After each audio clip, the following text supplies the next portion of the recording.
Hi there, my name's Arthur, and I'm here to talk to you about Twingate. In the next 30 minutes or so, I'm going to walk you through what Twingate is, what makes it different, and how you can get started using Twingate for your Zero Trust network access needs. Before we jump into the configuration and installation steps, though, let's go ahead and talk about why you might want to use Twingate over your more traditional VPN solution. Here we have the general configuration that you might typically see for a fairly basic full tunnel VPN scenario. On the left-hand side, we've got a number of user groups, perhaps grouped by department within an organization, or maybe by just how much you like them. I'm not here to judge how you segregate your staff. These are the people who need remote access to certain servers or resources. In this example, you can see that we have two private networks, one in Amazon Web Services and one in Google Cloud Platform. And then we also have the internet at large to access some certain SaaS apps. Now, regardless of the destination, all the traffic is routed through the VPN infrastructure that you've got deployed, which can often make the end user experience a bit rough, as it does introduce several extra network hops to the traffic and can slow things down considerably. Both private networks do have VPN gateways or concentrators deployed on them. The majority of traditional VPN client solutions will require these gateways to be exposed to the internet in order to facilitate connectivity from a remote location. That means that there's a gap, however small, in your external security. Additionally, the traditional VPN model will essentially put the client devices connected to the VPN on the network, which does give those devices complete access to the network once they are connected. Now, you as an administrator might only want your users to access those specific 3 items within the AWS network, but there's nothing stopping them from getting to something you don't see listed there, because once they're on the network, they're on the network. They can go ahead and scan to their heart's content, or at the very least, bad actors could.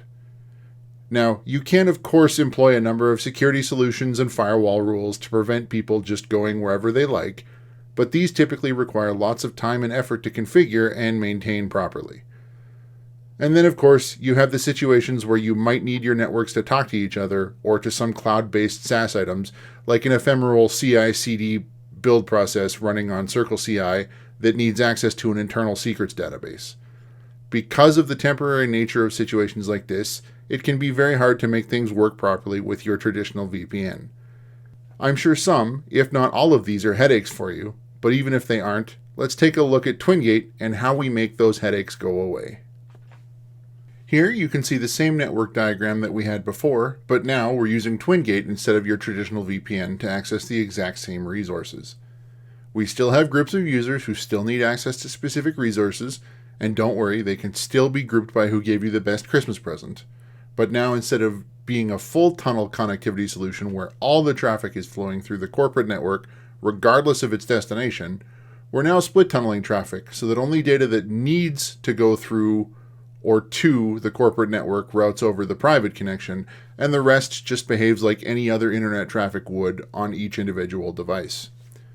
We do also offer the ability for you to route all DNS traffic through a DNS over HTTPS provider of your choice to ensure that your people remain secure even if they happen to be on the Wi-Fi at the local Starbucks. Now you can see where we used to have those VPN gateways on the network, we now have 2 of our Twingate connectors. At first glance, it probably doesn't look a whole lot different, but none of these connectors need to be exposed directly to incoming traffic from the internet, which all but eliminates some major attack surfaces outright. It's through these connectors that the users can still access those exact same resources, but now all access to those resources is controlled by Twingate, and they don't just have access to the entire network because they're connected. There's no exploring to be done, and they can only go where you tell them that they can go, and nowhere else. These connectors can be created and managed via the Twingate admin dashboard, which you'll see shortly, via our robust API or our in-house developed CLI tools, and even with some infrastructure as code solutions like Terraform or Pulumi. And remember when we talked about Circle CI needing to talk to a private database on your network as part of your deployment process? Twingate can make that happen as well. With a little bit of configuration, the process will be able to connect directly into your local network and grab whatever information it needs. You can even control access to cloud-based SaaS apps by locking them to the specific IP addresses of your deployed connectors, which means that you can be sure your users are accessing public resources like Salesforce or Atlassian from a safe location and that their devices are meeting all your security and two-factor authentication requirements. The way we do this is through the following network flow. Both the clients and the connectors you have deployed communicate with the Twingate relay network, and when a client wants to connect to a resource, we're already in a position to facilitate the communication over an encrypted tunnel. Twingate is a zero-trust network access solution. Now, the problem with the term zero trust is that if you ask 10 different people what it means, you're going to get 10 different answers. But at the core, this is what zero trust means to us at Twingate. We want to be continually helping you answer the question of, should this user on this device, under this context, have access to this resource? If the answer is yes, make it as simple as possible for them to do so. And if the answer is no, shut the door in their face. You could also think about this as the application of the principle of least privilege. The principle that a security architecture should be designed so that each entity is granted the minimum system resources and authorizations that they need to perform its function. Here you can see a slide showing the architecture of Twingate. You can see that we're different from a traditional VPN in a lot of ways, but similar in some others. The most important thing, though, is that all of this, in my opinion, is much easier and faster to spin up and administer compared to a lot of the traditional solutions on the market today. Now, I know it's one thing to just say this, and it's also something completely different to actually do it, so why don't I just show you? And to keep it interesting, I'm going to make you a bet. If this takes longer than 20 minutes, I owe you a donut. Now, at the core, getting started with Twingate is really 5 simple steps. Number 1, we need to create a Twingate tenant. Number 2, we need to install the Twingate client on a client device. Number 3, we need to connect that client to the Twingate network. Number 4, we need to define a remote network and resources on our Twingate network. Number 5, we need to install a connector on the remote network. So let's go ahead and put a clock on the screen, and then we'll jump right into it. First things first, we need a Twingate tenant. A tenant is what we call your personalized instance of Twingate. Out of the box, we have support for social authentication via Google, Microsoft, GitHub, and LinkedIn, but once you get things up and running, you can also transition to using other third-party identity providers like Okta, OneLogin, Google Workspace, and JumpCloud. So let's go ahead and open Google Chrome and head to the Twingate signup page. This is auth.twingate.com/signup. Because we use Google here, that's what I'm going to pick. I'm going to use my Twingate email account. I'm going to get asked a few questions. What's my email? They already have that. What's my company name? We'll call it Donut Gambler. How many employees do I have? Well, it's just me, so less than 100. And then we'll click Finish Signing Up. Ask me a couple more questions. Are you able to deploy Twingate on your own? I hope I can, but I'm sure you can too. So yes. How did I hear about Twingate? I've used it before. I'm pretty familiar. Name my new network. Defaults to the company name. So Donut Gambler. We're going to leave it like that. Click Continue, and it's going to go ahead and build our network. And just like that, a new Twingate tenant is created, as well as a user record based on the email address that I signed in with, my arthur@twingate.com email address. I guess I cheated on the step count because I didn't say anything about creating a user, but that happens automatically. Plus, this is my video, so I get to do whatever I want. Now that we've got a Twingate account created, we need to install the Twingate client application on our machine. Now, this is just a normal, standard Windows 11 virtual machine, but I haven't installed Twingate yet, so we can go to the download page, which is just twingate.com/download.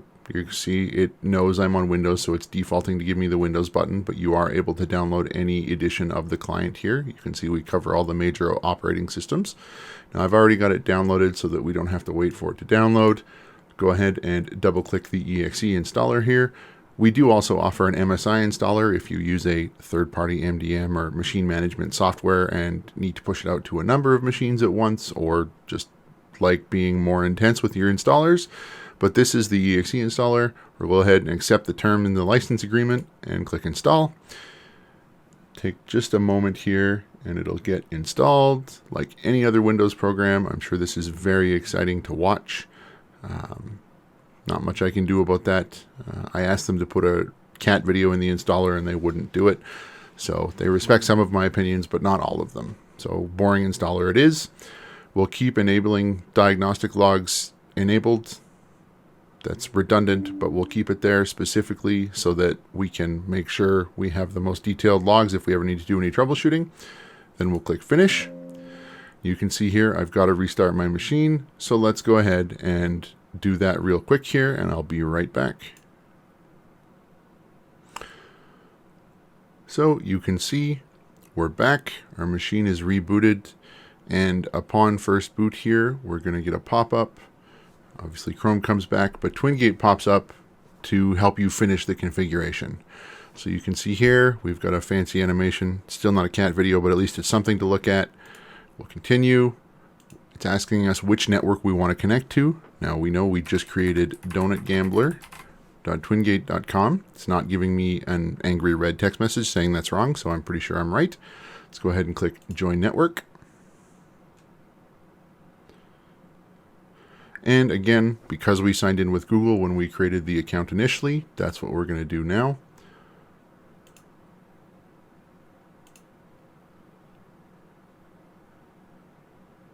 And you can see here we have this fun green check mark saying we're authenticated, and now we can close this window.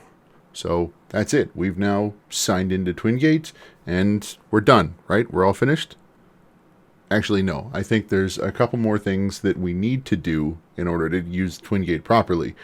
Now, if we look down here in our tray, we can see that I am, in fact, connected to Twingate.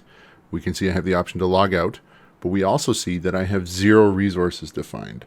What a resource is something that I want to access via Twingate, and we do that over what we call one of our remote networks. So we need a resource and we need a remote network before we can do anything.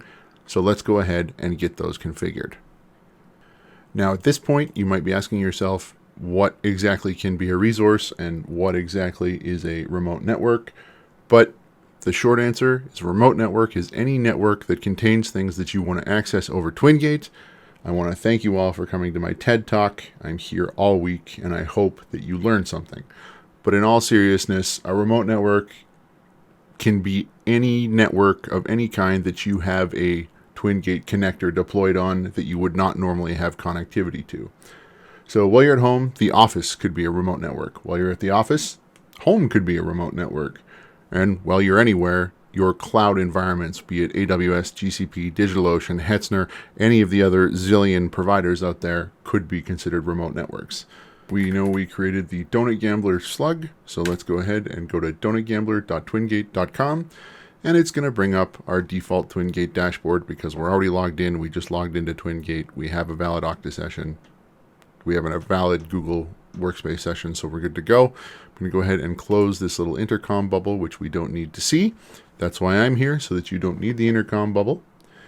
Now you can see here we have a few things. It's telling us to start our network. We need to add a remote network.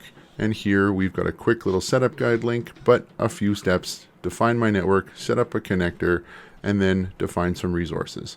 So let's go ahead and click the Add Remote Network button.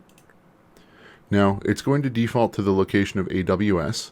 It doesn't actually matter what you pick out of these options. They're just some predefined labels to help you differentiate between multiple remote networks, but you can label it Azure and still have it be a remote network hosted in AWS or vice versa.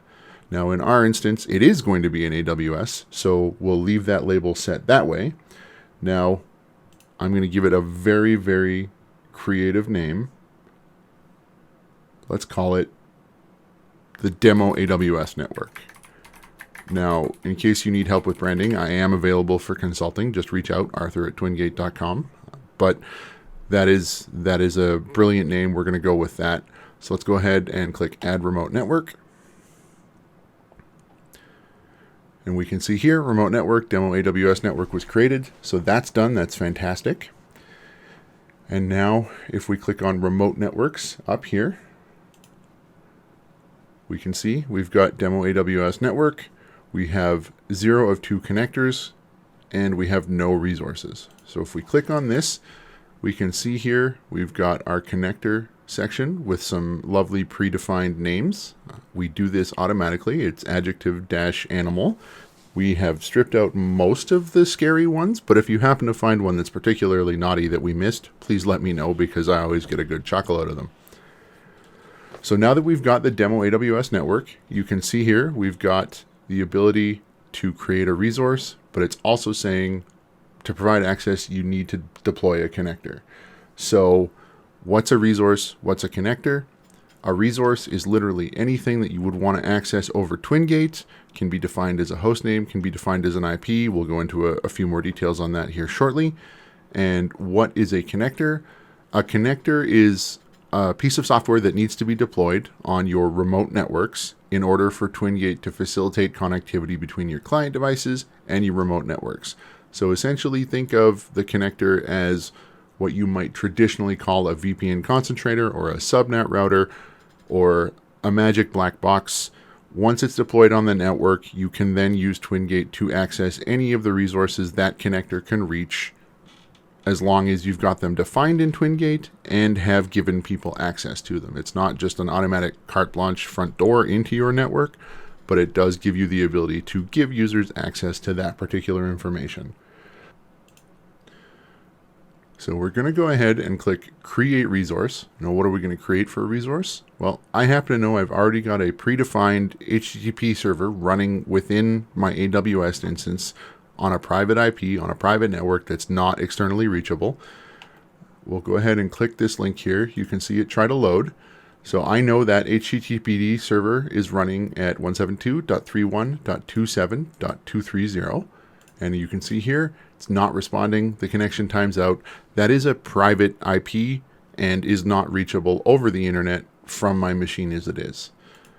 So let's go ahead and click Create Resource.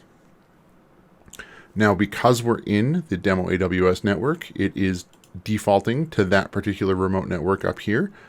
If you had multiple remote networks and had a server you're adding that was only in one specific remote network, you could, of course, change the remote network it's attached to. But in our case, we only have one remote network and we know it's attached to this, so we'll go ahead and keep it. Now, we're going to go ahead and label this particular resource AWS Internal Web App. Again, I am available for brand consulting. I know my names are stellar. You do have the ability, when you're defining a Twingate resource, to define it essentially one of four ways. You can define it as a single IP address. So, for example, you can define it simply as, go ahead and take the text out, as a single IP.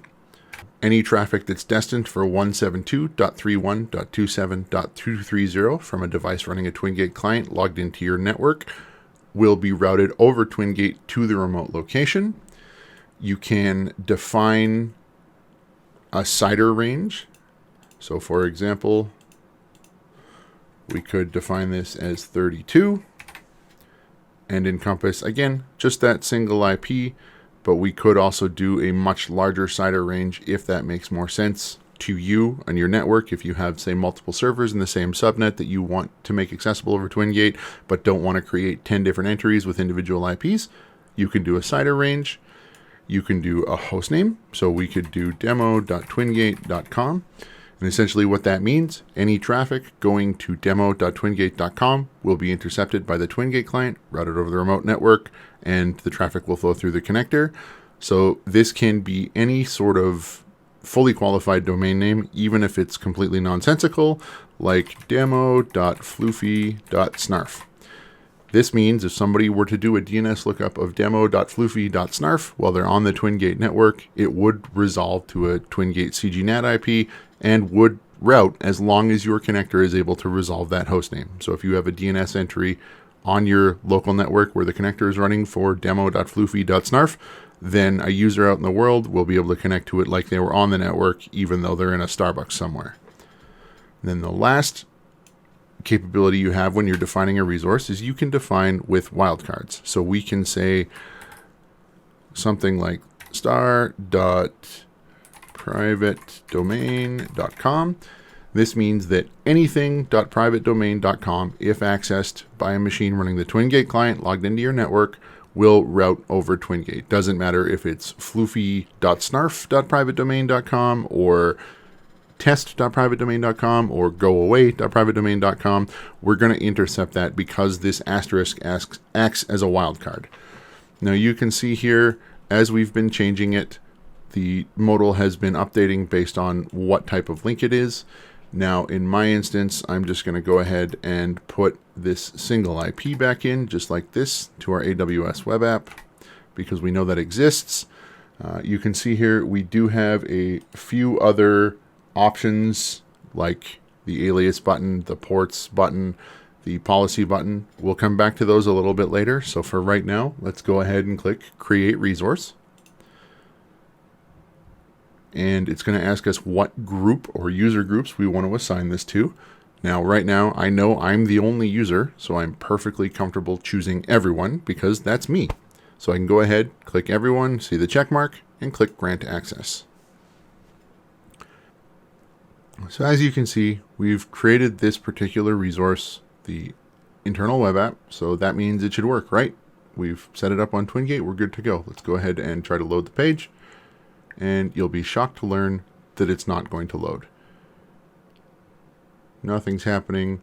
Even though we've defined it as a Twingate resource, Twingate still has no way of actually reaching that particular resource. We haven't deployed a connector on the remote network, or in this case, the private AWS network, that you need access to reach this particular web server. So the connection is going to time out. We still can't connect. So let's go ahead and get a connector deployed. So you can see here we've got a couple options. We have Energetic Peacock and Magenta Albatross. I've always been a sucker for really hyper peacocks, so let's go ahead and click on that particular connector name.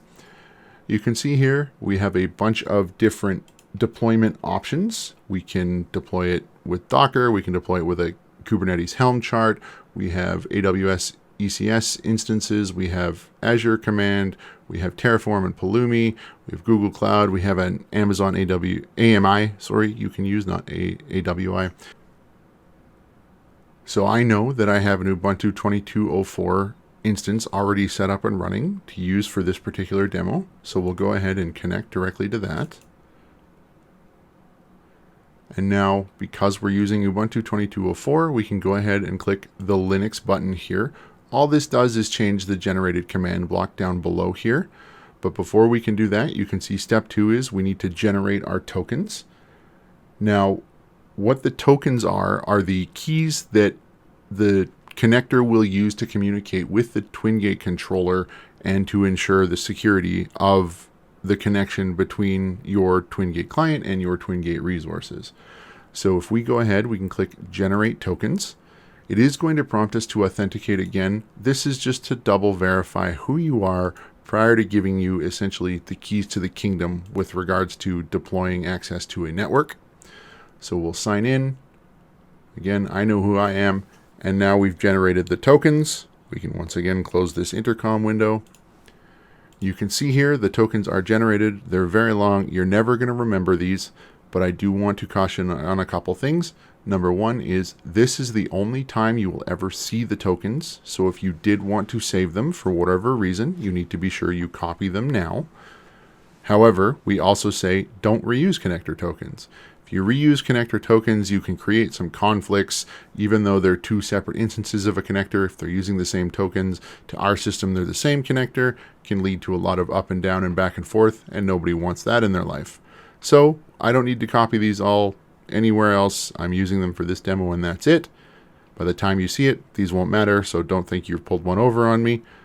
But we can scroll down a little bit further here. We can see that we've been given a pre-generated command block, and that command block has our tokens predefined so that we can literally click the copy command button, which copies that entire command to our clipboard. We can go to our connector right here. We can paste it in and hit enter. And in just a few seconds, the script will go ahead and install the Twingate connector and get it connected to our network and linked to your particular instance. And if we scroll up here and click back to networks and then back into AWS, we can see here that we now have a green dot next to Energetic Peacock and it's been connected. If we click in, we can even see a little bit more detail about the particular connection. So we can see it's been up for 0 because we just started it. We can see what the public IP of the connector is. So for example, if you were going to use this connector to access SaaS apps or other public internet applications, this is where the traffic would be appearing to come from. And then we can see the private IP of the connector, which is 172.31.20.924. So it's on the private AWS network internally. So we've got our connector deployed and connected. We've got our Twingate resource defined. We have our Twingate client installed, so we should be good to go. If we go take a quick look at our Twingate client here, we can see that yes, indeed, we do have one particular resource defined, that AWS internal web app. It is at the 172.31.27.230 address. So we can copy this address. Let's open a new tab, paste in the address, and hit enter. And all of a sudden, the page loads. Yes, it's just that simple.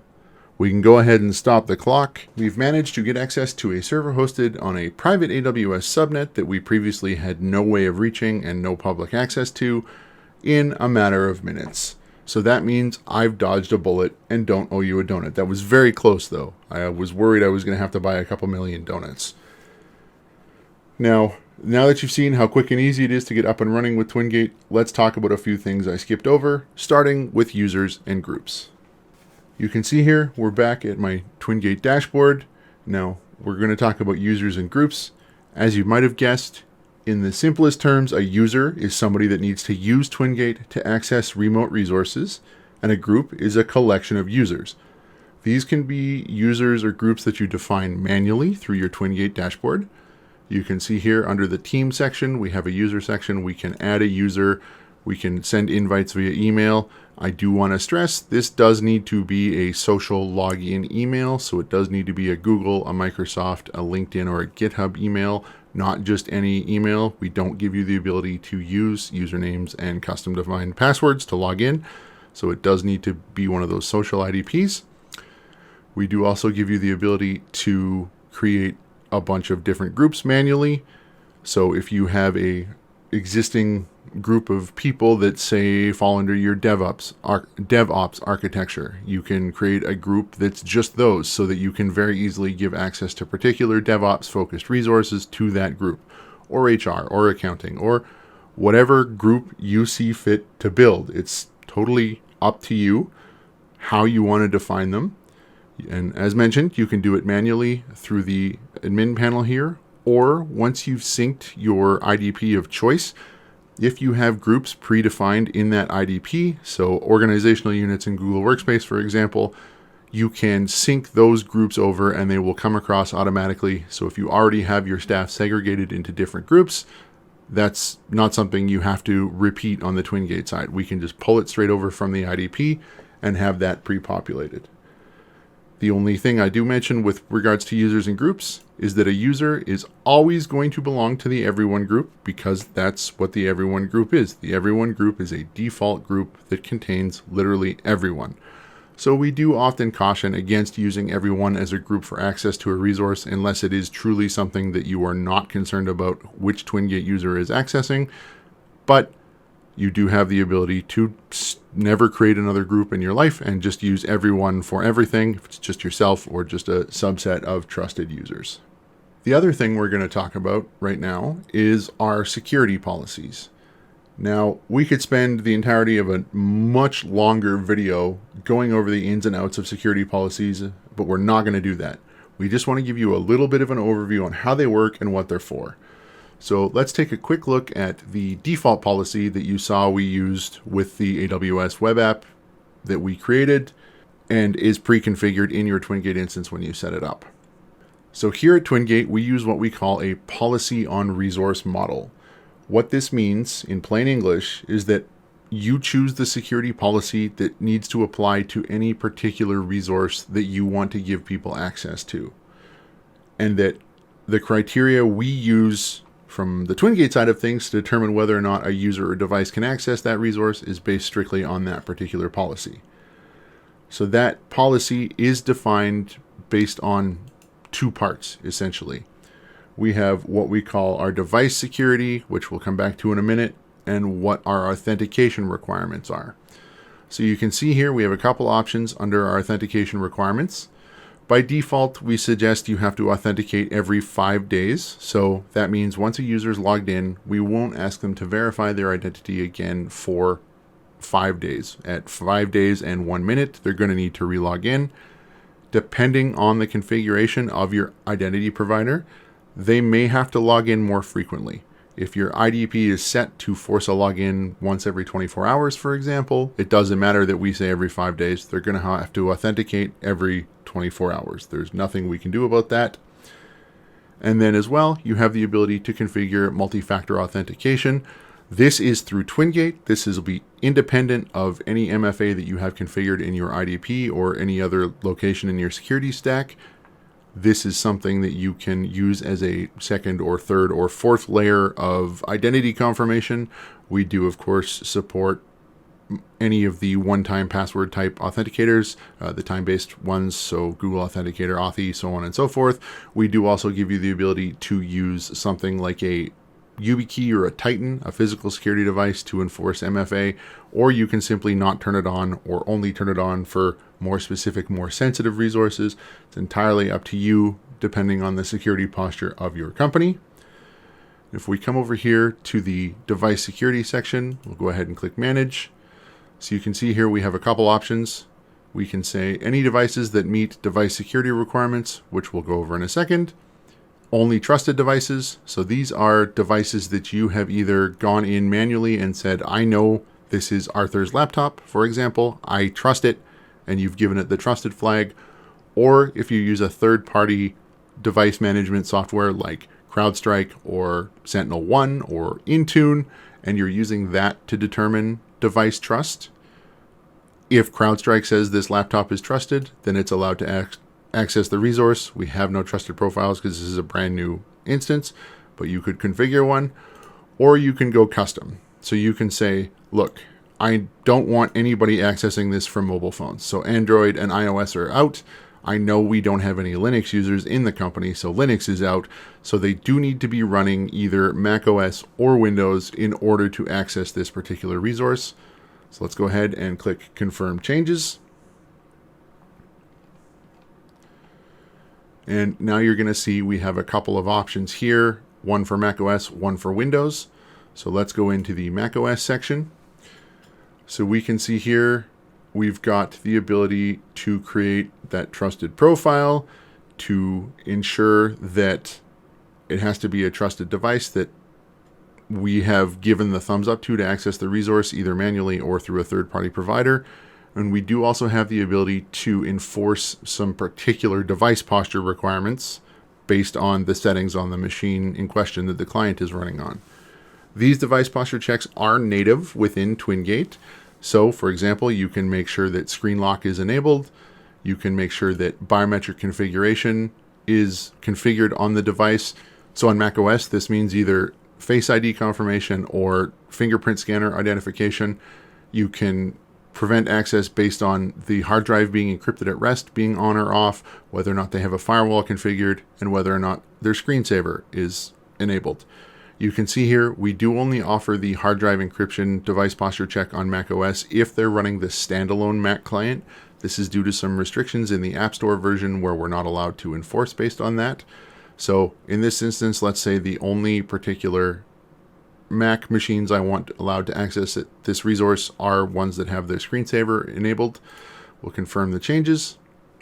And again, you can set this same settings for Windows machines, and the other device platforms have a few other options, not necessarily the same, but because we've specifically limited the access to this resource to Windows and Mac OS machines, doesn't matter what we set for Linux and iOS, we only are going to allow Windows and Mac machines to access this particular resource. As I said, we can go very, very deep on this, but we're not going to do that right now.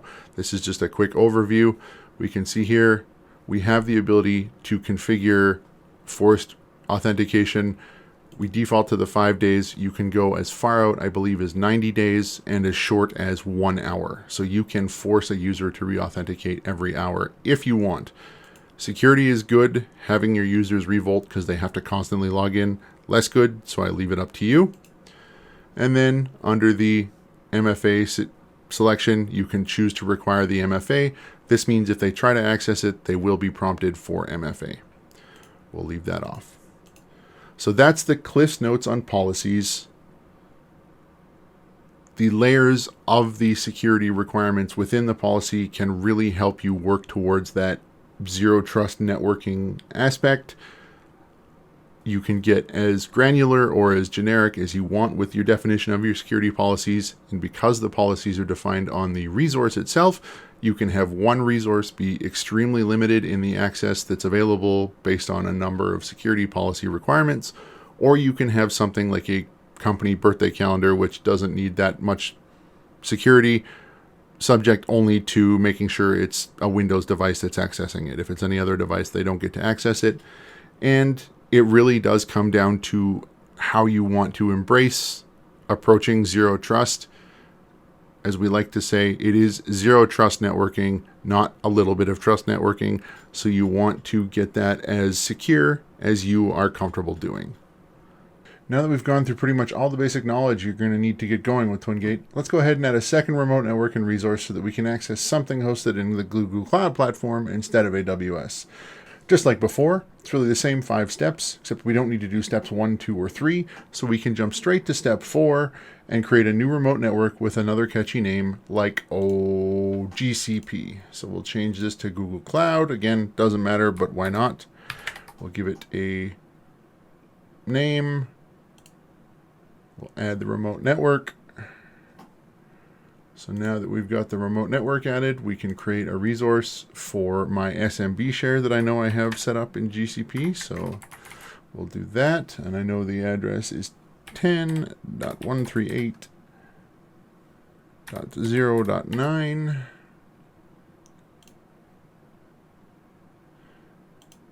And we're going to grant access to everyone, which again is just me. Now we've got that resource created, so we can go ahead and deploy a connector. Again, same way as before. Let's just log into my GCP shell here. Like that, we're in. We will generate fresh tokens. Again, we're not reusing the tokens we set up on the AWS connector, or we'd have a lot of weird connection issues. So we'll create a fresh pair. Just like this, you can see it populated. We'll go ahead, copy the command, go back to our shell, paste the command, hit enter.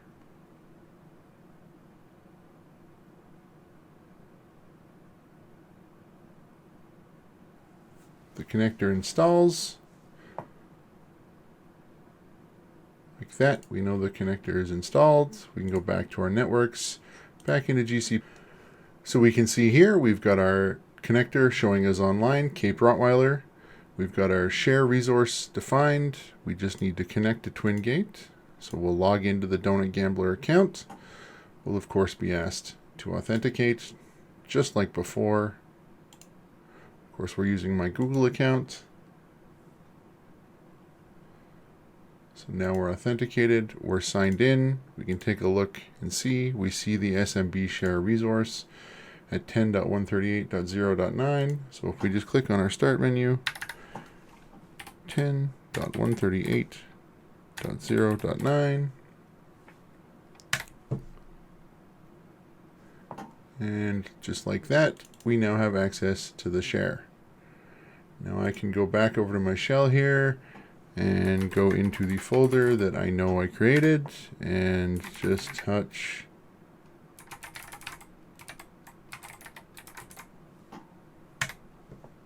like that, and lo and behold, we see it show up in the share. So we're SMBing again to a private machine in Google Cloud that 5 minutes ago we didn't have access to at all. If we wanted to get really saucy, we could actually set up some headless clients in both our GCP virtual machine and our AWS virtual machine, and then have those two completely separate networks be able to talk to each other using the power of Twingate. But that's a time for another video. So for now, we're going to call it quits. But I just want to say, I hope that you've learned how easy it is to get started with Twingate. And if you haven't already signed up, please give it a try. We do have a free starter tier that will allow you to use this in your home lab environment and just try the product out and see how things go, and potentially use this with your business. We give you a 14-day trial of the fully featured business plan, and then after 14 days it does drop down to that free tier. But again, the free tier is yours to use indefinitely. And if there's any questions as you're getting set up, we definitely recommend you check out our docs page. And as well, we have a subreddit with hours of enablement content available for you. I'll put some links to that in the video description down below. And if you've got any questions, just send us a note at onboarding@twingate.com. Thanks so much for taking the time out of your day to check this out, and I'm sure we'll be talking soon.